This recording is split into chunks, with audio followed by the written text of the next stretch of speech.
우리 한국 문단의 주옥 같은 그런 작품을 100여 편 이상 남기시고 지금은 고인이 된 우리 박완서 작가, 제가 이렇게 설교 준비하면서 보니까 저분이 돌아가신 지도 벌써 13년이죠. 2011년도에 암으로 돌아가셨는데, 이 박완서 작가는 5남매 1남 4녀를 둔 어머니로 또 베스트셀러 대중인기 소설을 많이 남겼던 남부러울 곳이 없는 그런 성공한 그런 작가였습니다.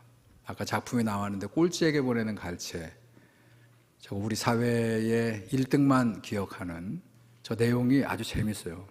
이제 주인공이 버스에서 내렸는데 마침 그때 마라톤 경기가 있어가지고 통제가 됐는데, 근데 마라톤 경기를 우리가 보통 중계방송을 보면 순위 안에 들어있는 사람들을 2시간 내내 보여주고 마지막에 그 트랙을 들어와가지고 누가 1등, 2등, 3등이 되는가 그 경쟁을 숨죽여 보는 그런 운동 경기로 우리는 알고 있는데, 이 꼴찌에게 보내는 갈채는 그 버스에서 이 거의 마지막에 들어오는 사람들, 그러니까 순위권 안에 있는 사람보다는 뭐 2시간 이상 그렇게 시간이 경과해서 그 트랙 안에 있는 모든 관람객은 다 이미 없어지고, 그렇게 들어오는 그 마라토너들이 얼굴이 다 일그러져 가지고, 그러나 끝까지 그 42.195를 완주하는 그 사람들에게 정말로 경의의 박수를 보낸다 하는 그런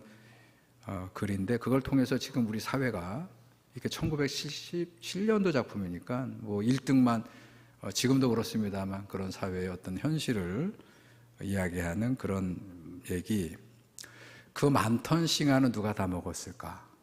그리고 그 산이 정말 거기에 있었을까? 저거는 작가의 자서전이거든요. 자서전 소설입니다. 6.25 전쟁, 그 오빠가 인민군으로 나갔다가 거의 죽게 돼가지고 그렇게 부상을 입고 집에 돌아와서 그렇게 인민군 치하에 있었던 서울에서 보냈던 그때 이념의 얘기를 하는 게 아니고, 그때 누구라도 다 도둑질을 해가지고 자기의 생명을 연장해가는 그런 이야기가 쫙 나와요. 가장 인간이 벼랑 끝에 섰을 때 누구라도 아무리 본인도 가서 먹고 살기 위해서 도둑질을 했던 그런 이야기들 등, 그런 분단의 아픔과 현실과 전쟁상의 고발, 우리 사회의 모든 현실을 고발하는 작품을 남겼습니다. 성공을 했죠. 근데 이분이 88 우리 서울 올림픽에 한창 준비하고 있던 봄 어느 날 갑자기 남편이 죽습니다. 몇 달 전부터 좀 상태가 안 좋아서 병원에 갔는데 돌이킬 수 없고 치유될 수 없는 그런 병에 걸렸음을 듣고 얼마 지나지 않아서 이 남편이 죽었어요. 자, 그리고 정확히 4개월 후에 서울대 의대를 졸업하고 전문의 과정을 밟고 있었던 하나밖에 없던 외아들이 교통사고로 죽습니다. 작가는 남편도 그렇지만 특별히 아들의 죽음을 받아들일 수가 없습니다. 그래서 연일 식음을 전폐하고 술과 수면제, 그래도 잠이 오지 않아요. 그러면 울부짖으면서 통곡하며 하루하루를 죽지 못해 삽니다. 가톨릭 신자였던 이 박완서 작가는 그래도 틈이 나면 성당에 가요. 아무 때나 성당에 가서 기도합니다. 근데 이 작가의 기도는 넋두리로 시작을 합니다. 알 듯 모를 듯 알 수 없는 그런 넋두리로 시작을 하다가 또 울어요. 그렇게 1시간, 2시간 기도가 계속되는데 마지막 부분은 소리를 지르고 하늘을 향해서 하나님에게 삿대질을 하고 포악질을 해야 되는 걸로 그렇게 반복하는 기도를 하고 실신해서 끝나요. 자, 그때 그분이 했던 기도가, 하나님, 한 말씀은 저한테 해줘야 되는 거 아닙니까? 남편 데려가고 정말로 당신이 살아계시다면 어떻게 내 아들을 데려갔는지, 왜 내 아들이 죽어야 했는지, 그리고 왜 나는 지금 이렇게 지옥을 살아야 하는지 하나님 더도 말고 덜도 말고 한 말씀은 나한테 해 주셔야 되는 거 아닙니까? 그렇게 악다구니를 쓰면서 포악질을 하다가 실신합니다. 그게 한두 달이 아니에요. 1년이 가고 5년이 가고 그거를 종잡을 수 없어요. 자식을 잃은 어미의 고통, 여러분 자식을 잃어버린 어머니의 고통, 그리고 그것을 감내해 나가는 과정에 이 작가는 이렇게 하나님께 원망하고 하나님 앞에 포악질을 하면서 밤에 돌아오면 이분이 글을 쓰는 분이니까 그 하루에 있었던 일을 일기로 남겨요. 자, 아들을 88 올림픽 때 잃어버리고 2011년도에 소천했으니까 무려 25년 동안 그런 삶을 삽니다. 그리고 그 일기가 작가가 담석암으로 죽은 다음에 유작으로 나온 그 편집해서 그게 한 말씀만 하소서.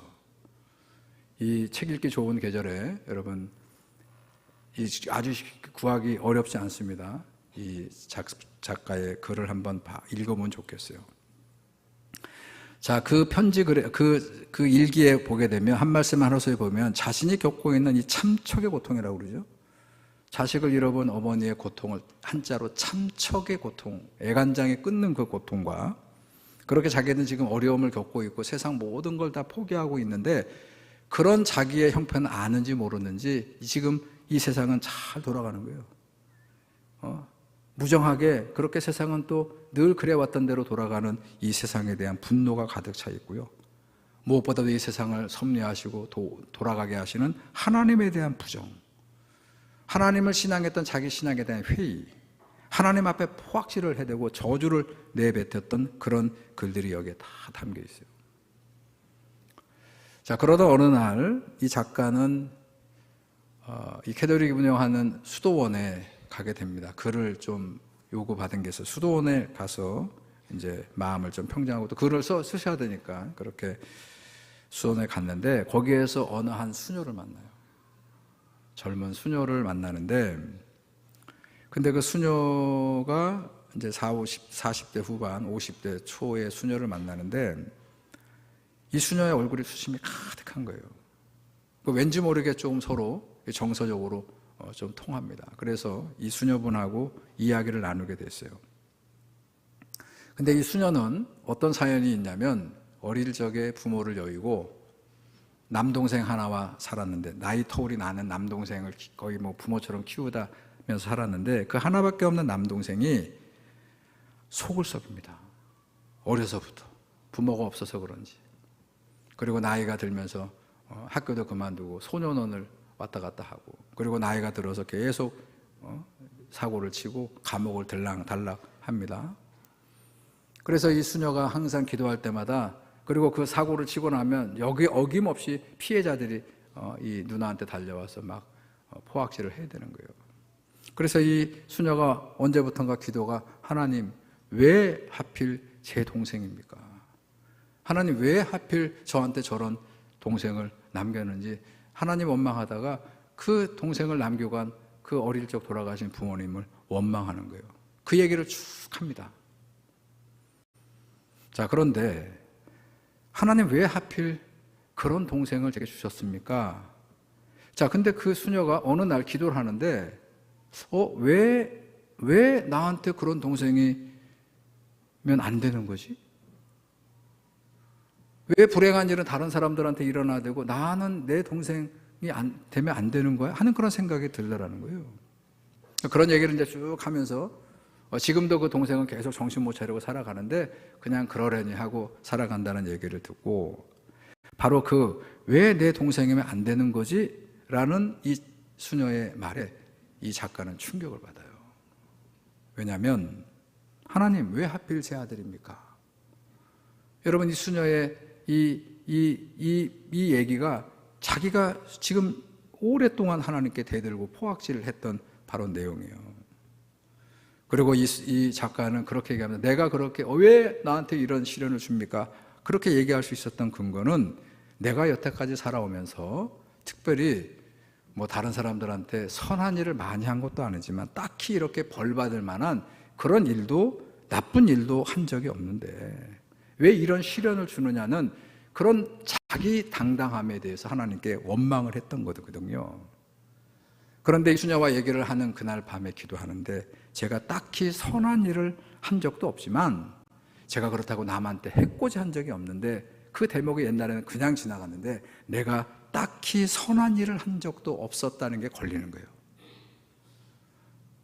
내가 하나님을 알고 하나님이 나한테 많은 재능을 주셨고 그리고 사람들한테 이렇게 베스트셀러로 인정받고 그렇게 남부로 없이 살아갈 때 나는 그 하나님의 큰 은혜를 받으고 그걸로 선한 일을 했었어야 되는데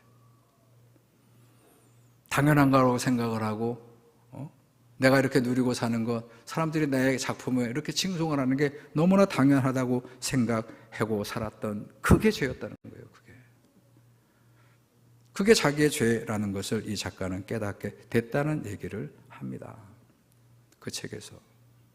자, 그리고 그 한 말씀만 하소서에 보면 이 작가가 마지막 부분에 이런 글도 남겨요. 시간이 흘렀지만 내 고통은 극복되지 않았습니다. 대신 고통과 더불어 살 수는 있게 되었습니다. 그래도 하나님 한 말씀만 해달라고. 십수년이 지난 오늘까지 하나님은 내 질문에 답변이 없으십니다.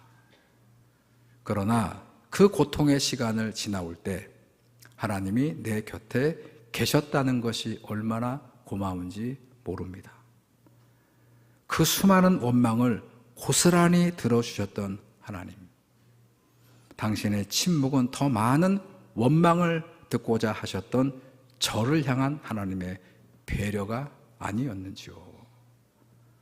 그렇게 십수년이 흐른 다음에 이 시인은 자기의 모든 포악질과 원망을 들어주시면서도 한 말씀도 하지 않았던 듯이 그것이 굉장히 자기를 더 분노케 했던 건데 이제 시간이 지나니까 오히려 그 침묵이 더 많은 원망을 쏟아내라고 하나님의 나를 위해 배려해 주신 것이라는 거예요. 이 시인은 한 말씀을 원했어요.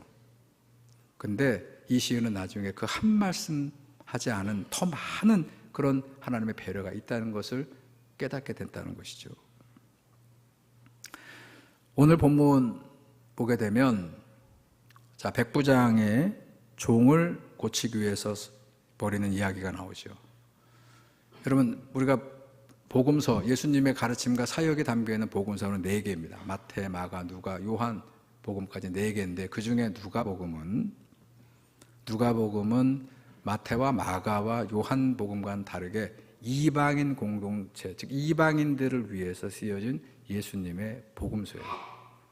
그리고 이 누가복음이 누가가 썼다면 이 누가는 아시는 대로 사도 바울의 제자잖아요. 의사였고 이방인입니다. 그래서 누가복음은 이방인 공동체를 위해서 예수 그리스도의 복음을 기록으로 남긴 책이에요. 그리고 2편이 있어요. 이게 1편이라면 2편이 사도행전입니다. 사도행전 역시 누가 사도가 바로 이 동일 인물이 데오빌로라는 유력한 이방인에게 초대교회, 그러니까 예수님이 1편은 예수님의 이야기라면 2편은 예수님이 돌아가시고 그 제자들을 통해서 어떻게 초대교회가 세워졌고 그리고 이방인들에게 가지 못하는 그런 복음이 가지 못하는 걸 통해서 사도 바울이라고 하는 이방인 사도를 세우는 그런 이야기가 사도행전의 말씀이죠. 그렇기 때문에 누가복음에는 특별히 여러분 이방인 얘기가 많이 나와요. 그리고 누가가 직업이 뭐라고요? 예, 우리 이종산 장로님처럼 의사 선생님, 의사. 그래서 마지막 순간까지 사도 바울의 그 질병이 있었잖아요. 그걸 지키는 그런 사도가 되어서 그 사도 바울을 통해서 사도 바울이 만났던 예수님에 대한 경험을 누가복음과 사도행전으로 남긴 인물입니다. 그러니까 오늘 누가복음에도 백부장 이방인이죠. 백부장의 종 이방인이죠. 그 백부장의 이 문제가 뭐예요? 병에 걸렸죠. 이런 사도행전의 전형적인 그런 배경이 담겨있는 본문을 읽었습니다. 자, 백부장이 예수를 믿었어요. 회당도 지었고 아주 신실한 그런 분이었음에 틀림이 없습니다. 자, 그런데 자기의 종, 아끼는 종, 그렇게 번역을 했지만 이거는 우리가 이렇게 추론해 볼 수 있어요. 백부장은 로마의 백인 부대의 통솔하는 장교입니다. 백인 부대는 로마가 제국을 이루는데 혁혁한 그 역할을 했었던 그 군대 조직이에요. 제가 아는 상식으로는 유럽을 제패할 때 그 로마가 이탈리 사람들이 특별히 유럽 사람들 가운데 가장 적어요. 아시죠? 키가 우리 동양인들하고 유럽인인데 이탈리아 로마 사람들은 작습니다. 그렇기 때문에 신체적인 결함이 있잖아요. 그거를 메이크업하기 위한 전술이 백인 부대 운영이에요. 그리고 그 백인 부대 전술이 결국은 유럽을 뛰어넘습니다. 그리고 세계를 제패하거든요. 바로 그 백인 부대의 장교인 백부장, 로마군의 장교입니다. 당시에는 유대와 이런 협약이 있었어요. 절대로 유대 땅 예루살렘에 들어가지 않고 가이사라 빌립보라고 하는 유대 땅이지만 그 바닷가를 낀 그 로마의 마을에 그 로마 사람들은 가이사라 빌립보는 로마군이 주둔하고 있던 곳이에요. 예수님께서 내 종을 고쳐달라는 얘기를 듣고 거기를 가시는 거예요. 지금 갈릴리에서 제자들을 데리시고 제법 먼 거리지만 가이사라 빌립보를 향해 가십니다. 근데 그 소식을 이 백부장이 전해 듣고 그리고 다시 긴급히 사람을 보내서 그 수고를 하지 마시라고. 제가 여건이 되면 한번 갈릴리로 찾아뵐 테니까 여기까지 오시지 마시고 바쁘신데 자, 뭐만 해주시면 되냐면 한 말씀만 해주시면 제 부하의 병이 나을 것입니다. 그렇게 전가를 보내야죠. 여러분 7절 말씀이 그거죠. 한 말씀만 해주시면 됩니다. 자, 그랬더니 그 전가를 받은 예수님께서 이 상황에서 길을 멈추시고 제자들을 같이 동행하는 제자들을 둘러보시면서 가르치는 거예요. 자, 9절의 말씀이 가르침입니다. 뭐라고 그랬습니까? 이스라엘 중에서도 이만한 믿음을 만나보지 못했다. 이렇게 얘기합니다. 이때 이스라엘 중에서도는 경건하다고 하는 모든 유대인들 가운데 어느 누구도 이 백부장, 이방인 사람, 그들은 이방인을 개라고 여기지만 특별히 로마의 군대를 점령군이라고 그렇게 징후하지만 바로 그 백부장만한 믿음을 보지 못했다고 칭찬해 주셨어요. 자, 예수님께서 왜 인정하고 칭찬하셨을까? 백부장은 자, 우리 예수님과 백부장을 놓으면 백부장은 말씀드린 대로 로마군의 장교예요. 지금 로마가 제국을 이룰 때 아주 혁혁한 그런 공을 세웠던 인물입니다. 반대로 예수님은 이 백부장에 비하면 누구지요? 자연인 이 예수는 그 로마군의 지배를 받는 점령지의 일개 백성이에요. 일개 백성에 불과합니다. 자, 그런데 예수님이 그 신분 높은 백부장 로마 군인이 자기를 청해서 그러니까 자기 일의 능력을 인정한 거잖아요. 그 예수님의 능력을 인정해 줄 뿐만 아니라 내가 그래서 가는데 그거를 막 나한테 겸양과 배려를 해주는 그 백부장의 인격을 칭찬하는 걸까요? 그게 아니죠. 그 사람의 됨됨이에 대해서 그를 지금 인정해 주는 그런 말씀인가요? 아니죠. 예수님은 어떤 말씀을 들었냐면 여기까지 오실 건 아니고 한 말씀만 해주시면 됩니다. 자, 백부장의 이게 믿음이에요. 백부장의 절대적인 그 믿음을 예수님은 인정하고 칭찬해 주신다는 것이에요.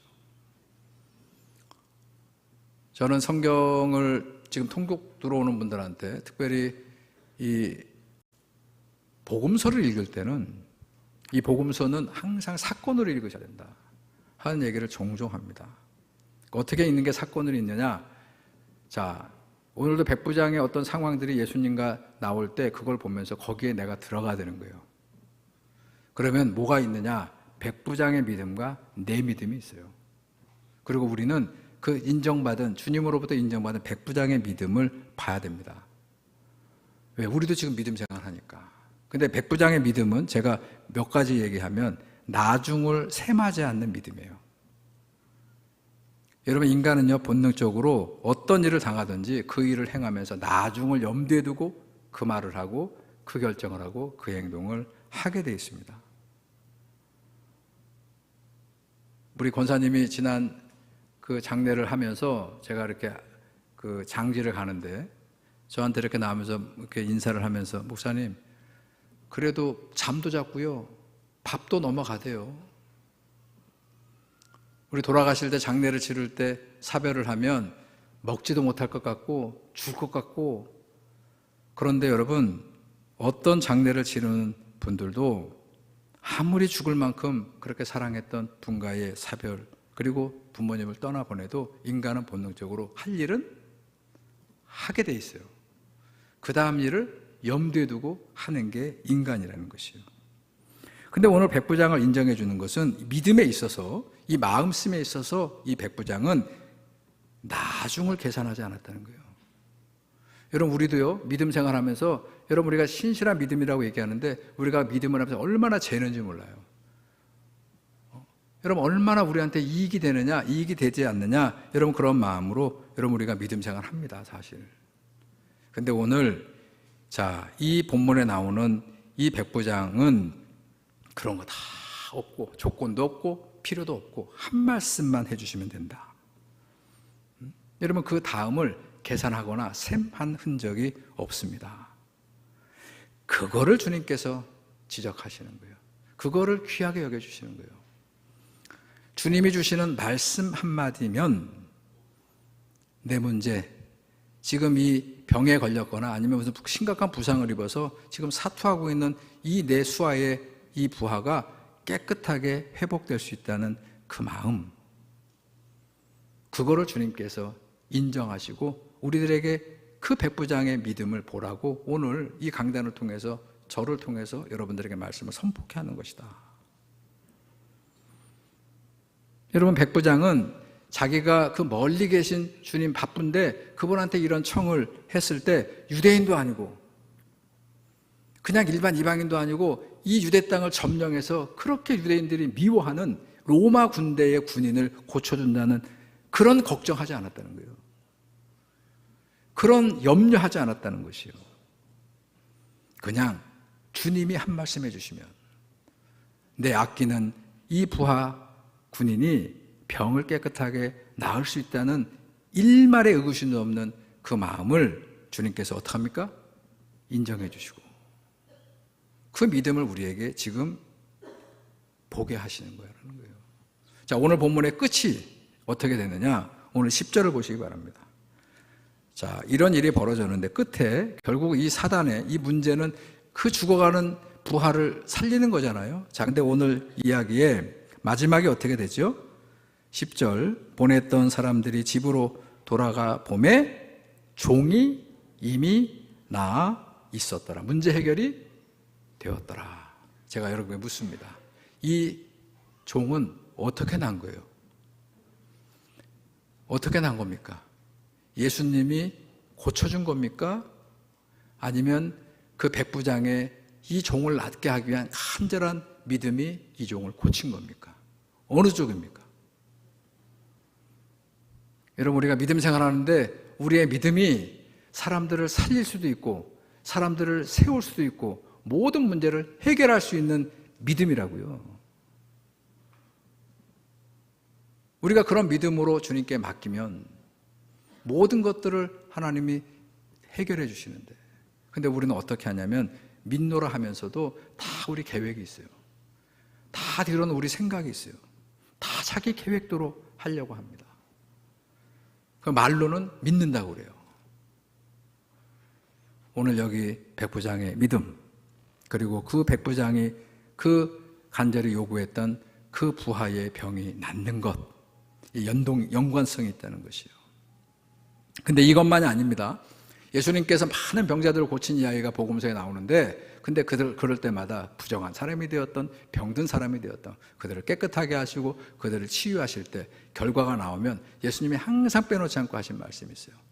자, 다른 사람들은 물론 손을 대서 난 것도 있지만 그 낫다고 해서 이제 가봐라 이렇게 얘기하지 않고 내 믿음이 너 자신을 구원하였다. 뭐가 중요합니까? 우리의 믿음이 중요한 거예요. 우리 전주중앙교회 다니는 성도들의 믿음, 하나님 말씀의 신앙에 서 있는 믿음, 여러분들의 어떤 관습과 여러분들의 생각과 여러분들의 내피셜을 믿는 그런 믿음이 아니고 이 하나님 말씀 위에 있는 믿음, 그 믿음이 여러분도 살리고 이 전주중앙교회를 살릴 수 있는 길은 그거밖에 없어요. 여러분, 전주중앙교회가 지난주 송사가 끝난 걸로 다 해결된 게 아닙니다. 여러분, 지금은 더 어려워질 거예요, 앞으로 결정이. 근데 그 믿음이 그냥 구호로만 되지 않습니다. 말로만 되지 않아요. 아무리 모여서 회의한다고 이 문제가 해결되지 않습니다. 믿음. 하나님이 이 교회를 신실히 세워주겠다고 하는 믿음, 그리고 하나님의 뜻에 합당한 교회가 되어야 한다는 믿음. 지금 이 나라가 무너져가고 있습니다. 어느 누구도 손댈 수 없습니다. 여러분, 예전에는 그래도 교회들이 살아서 나라와 민족을 위해서 기도했는데 지금 교회는 오히려 가만히 있어달라는 거예요. 하도 인심을 잃고 하도 능력을 상실해서. 자, 그런데 우리 교회가 그리고 우리 같은 교회들이 이 불의하고 부정한 이 무너져가는 모든 시스템을 망가뜨려버린 이 정부가 하루속히 무너지고 다시 하나님께서 세워주시는 공의가 세워지기를 여러분들이 믿음으로 기도하시면, 그러면 이 추락하는 대한민국의 그나마 마지막 소망이 될 수 있다 하는 그런 믿음. 한 말씀만 하옵소서. 그 말씀의 믿음을 여러분들이 세우시고 말씀의 능력이 바로 그 말씀의 믿음을 바라는 모든 사람들에게 이루어지시는 하나님의 놀라운 능력임을 기대하는 그런 저와 여러분들이 되시고 우리 모두가 되기를 주님의 이름으로 축원합니다. 좋으신 하나님, 오늘 백부장이 자기의 부하의 그 병, 사투를 벌이고 있는 그 부하를 살리기 위해서 모든 것들이 다 필요 없고 오직 주님께서 말씀 한마디 해주시면 내 종이 낫겠다는 그 믿음, 주님께서는 그 믿음을 인정하셨고 그 백부장의 믿음을 통해서 하나님께서 그 종을 깨끗하게 회복해 주신 이 말씀을 저희들이 보면서 우리들의 믿음, 나의 믿음이 하나님 말씀의 신앙에 바로 서는 믿음이 되게 하셔서 놀라운 역사와 회복의 기적을 일으키는 능력이 되게 하여 주시옵소서. 예수님의 이름으로 기도드렸습니다. 아멘.